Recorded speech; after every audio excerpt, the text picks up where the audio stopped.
The Conjuring last rites ये एक ऐसी हॉरर फिल्म है जो स्मर्ल फैमिली के साथ 1970s से 1980s के दौरान हुई पैरानॉर्मल एक्टिविटीज़ पर बेस्ड है। ये एक ऐसा केस था जो सिर्फ अमेरिका में ही नहीं बल्कि पूरे पैरानॉर्मल रिसर्च कम्युनिटी में कंट्रोवर्शियल बना रहा। एड और लॉरेन वॉरेन, जिन्हें दुनिया के सबसे मशहूर पैरानॉर्मल रिसर्चर्स माना जाता है, इस केस में इन्वॉल्व हुए थे, लेकिन वो भी इसे कम्प्लीटली सॉल्व नहीं कर पाए। ये कहानी है एक मिडिल क्लास कैथोलिक फैमिली की जो एक नया घर लेकर एक नई ज़िंदगी शुरू करना चाहती थी, लेकिन उन्हें एक ऐसा दर्दनाक एक्सपीरियंस मिला जिसने उसकी ज़िंदगी हमेशा के लिए बदल कर रख दिया। ये सब शुरू होता है अगस्त 1973 में वेस्ट पीटरसन, पेंसिल्वेनिया में, क्योंकि पिछले साल स्टॉर्म एग्नेस के टाइम उनका पहला घर फ्लड में बर्बाद हो गया था। जैक और जैनेट स्मर्ल, एक working class Catholic couple, shift हुए एक सिंपल ड्यूप्लेक्स में जो कि चेज स्ट्रीट पर था। ये कपल 1967 में मिले थे और 1968 में इनकी शादी हुई थी। जैक नेवी में था और बाद में एक न्यूरोसाइकियाट्रिक टेक्नीशियन बन गया। घर बहुत ही सिंपल, क्लीन और पीसफुल था। जैनेट घर संभालती थी और उनकी 4 बेटियां डॉन, हेदर, शैनॉन और कैरिन की देखभाल करती थी। जैक के पेरेंट्स डुप्लेक्स के दूसरे साइड में रहते थे। सबसे पहली पैरानॉर्मल एक्टिविटी जनवरी 1974 में शुरू हुई। स्मर्ल के हिसाब से सब कुछ धीरे धीरे शुरू हुआ। एक कारपेट पे अजीब सा दाग, पानी का पाइप टूटना और फिर खुद ही ठीक हो जाना, रेडियो का रैंडमली ऑन ऑफ होना, चीज़ों का गायब होना और अजीब जगह पे मिलना। लेकिन अगले 10 सालों में सिचुएशन बिल्कुल बदतर हो गई। सड़ी हुई मीट जैसी स्मेल रूम में फैल जाती थी और फिर अचानक गायब हो जाती थी। एक बार तो टीवी के सेट में आग लग गई थी। पाइप्स बार बार लीक होते रहते थे, चाहे उन्हें जितनी भी बार रिपेयर कर लो। नए सिंक और बाथटब पर स्क्रैचेस आने लगे। 1975 में उनकी बड़ी बेटी डॉन ने बोला कि उसने किसी को बेडरूम में हवा में उड़ते हुए देखा। जैनेट ने क्लेम किया कि किसी ने उसे स्टेयर्स के ऊपर से धक्का दिया और उनके डॉग को भी हवा में उड़ाकर दीवार की तरफ फेंका गया था। जैक ने कहा कि जब वो टीवी पर बेसबॉल देख रहा था, एक स्कबस, जो कि एक फीमेल डीमन है, वो लिविंग रूम में आई और उसने उसके साथ ज़बरदस्ती की। पड़ोसियों ने भी क्लेम किया कि जब फैमिली घर पे नहीं होती थी तब भी उनके घर से चीखने चिल्लाने की आवाज़ें आती थी। कुछ रिसर्चर्स का मानना था कि यह डुप्लेक्स एक पुरानी फ्लड साइट पर बना था। दूसरे लोगों ने ओरिजिनल ओनर के डोमेस्टिक वायलेंस के हिस्ट्री को भी रीज़न बताया। पर एक चीज़ क्लियर थी, स्मर्ल के आने से पहले ये घर ऑलरेडी फायर और फ्लड का शिकार हो चुका था। और लोग कहते हैं ऐसे ट्रॉमेटिक जगह स्पिरिचुअल एक्टिविटी के लिए ट्रिगर हो जाती है। 1986 में सिचुएशन पीक पर था। स्मर्ल ने हेल्प मांगी एड और लॉरेन वॉरेन से, जो फेमस पैरानॉर्मल रिसर्चर्स थे।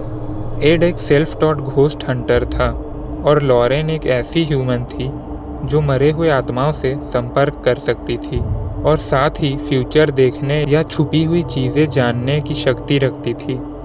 उन्होंने पहले फैमिली की बैकग्राउंड चेक की, रिलीजियन, ब्लैक मैजिक का कनेक्शन, पर कुछ सस्पिशियस नहीं मिला।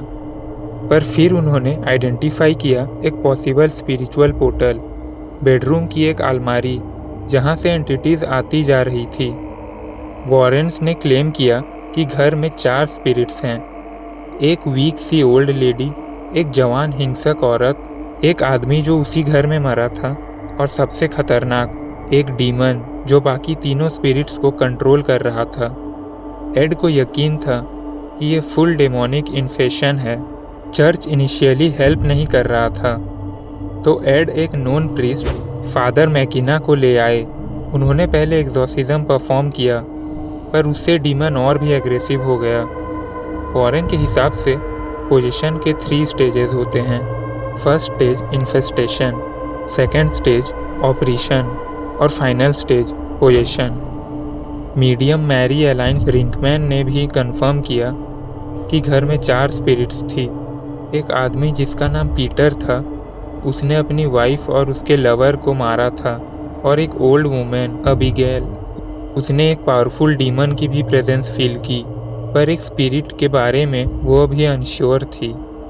एग्जॉर्सिज्म के बाद सब कुछ शांत हो गया, पर सिर्फ 3 महीनों के लिए।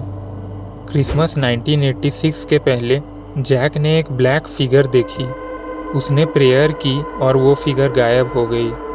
मीडिया ने इस केस को हॉन्टेड बाय हेल और डीमन इन द डुप्लेक्स जैसी हेडलाइंस दी। पैरानॉर्मल इन्वेस्टिगेटर्स, रिपोर्टर्स सब स्मॉल हाउस पे रिसर्च करने आ गए। कुछ लोगों ने कहा कि ये सब ड्रामा पब्लिसिटी के लिए था। पॉल कर्ट्स, CSI COP के हेड, ने इंडिपेंडेंट टीम्स भेजी। उन्होंने बोला, हमने कोई पैरानॉर्मल एक्टिविटी का कॉन्क्रीट प्रूफ नहीं देखा। वो लोग जब स्मॉल हाउस गए तो एड और लॉरेन वॉरेन ने उन्हें अंदर जाने नहीं दिया। ऑडियो वीडियो टेप्स के बारे में भी क्लियर जवाब नहीं दिए गए। मीडिया ने भी बहुत सारी बातें बनाई, जैसे कि सीवर पाइप्स की स्मेल को भूत प्रेत का स्मेल बोला गया। फैमिली ने साइकोलॉजिकल टेस्टिंग से इनकार किया। उन्होंने एक बुक डील साइन किया था जो उनके मोटिव्स पे सवाल उठाता है। लेकिन यहाँ एक ट्विस्ट है, फैमिली कभी शिफ्ट नहीं हुई, जबकि उनके पास रीज़न था। उन्होंने कभी बुक या फिल्म से पैसे नहीं कमाए। तो क्या ये सब झूठ था या वो सच में कुछ फेस कर रहे थे? 1989 में कैथोलिक चर्च ने ऑफिशियली डिक्लेयर किया, कोई डेमोनिक एक्टिविटी का प्रूफ नहीं मिला। एड और लॉरेन को इन्वेस्टिगेशन से रोका गया। स्मॉल फैमिली शिफ्ट हो गए विल्क्स-बेयर, पेंसिल्वेनिया में। उनका कहना था कि पैरानॉर्मल एक्टिविटी बंद हो गई थी, जबकि ये काफ़ी अजीब बात थी। पहले कहते थे कि डीमन हमारा पीछा करता है और अब नया घर मिलते ही सब कुछ नॉर्मल। स्मॉल फैमिली का केस एड और लॉरेन वॉरेन के सबसे कॉम्प्लिकेटेड केसेस में से एक था। तो क्या वो डीमन रियल था या ये एक शैटर्ड साइकिक का प्रोजेक्शन था?